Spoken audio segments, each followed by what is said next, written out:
से दुआ 100 बार लेला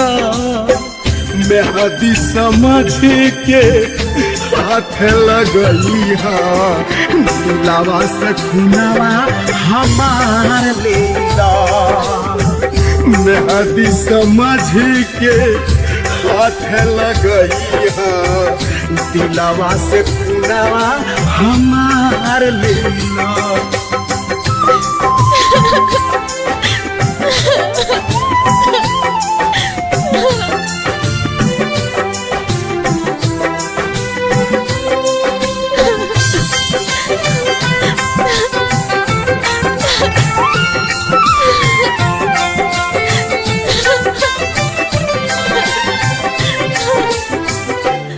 जाने कैसन बात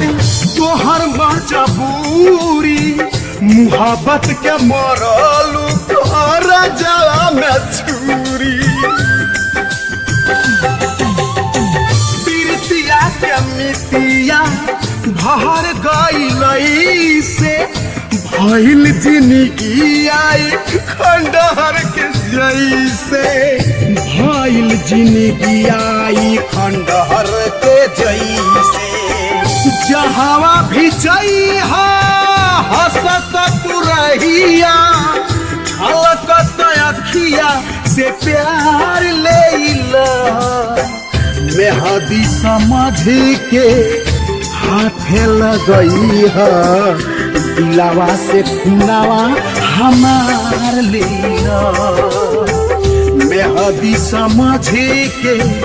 हाथे रचई दिलावा से खुनावा हमार लेला।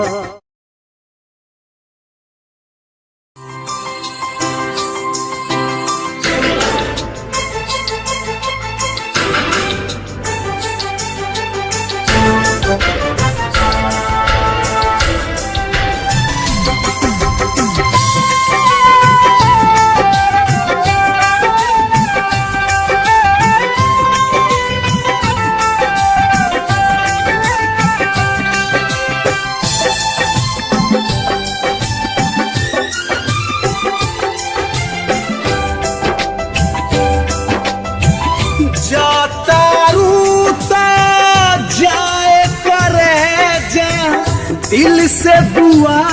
100 बार लेला मेहदी समझ के हाथ लगई दिलावा से खुनावा हमार लेला मेहदी समझ के हाथ लगई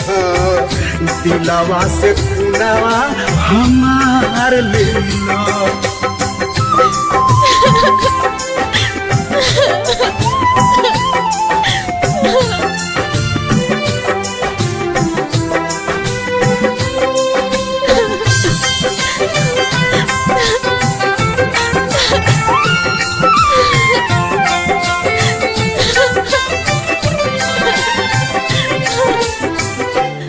जाने कैसन बात तोहर मजबूरी मुहब्बत के मरलू तोहरा जला में छुरी पीरतिया के मितिया भर गई से भइल जिंदगी आई खंडहर के जैसे भइल जिंदगी आई खंडहर के जैसे जहावा भी जइहा हंसत तू रहिया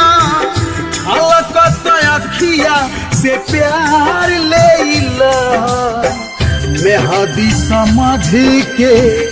हाथे लगई दिलावा से खुनावा हमार लेला मेहदी समझ के हाथे रचई दिलावा से खुनावा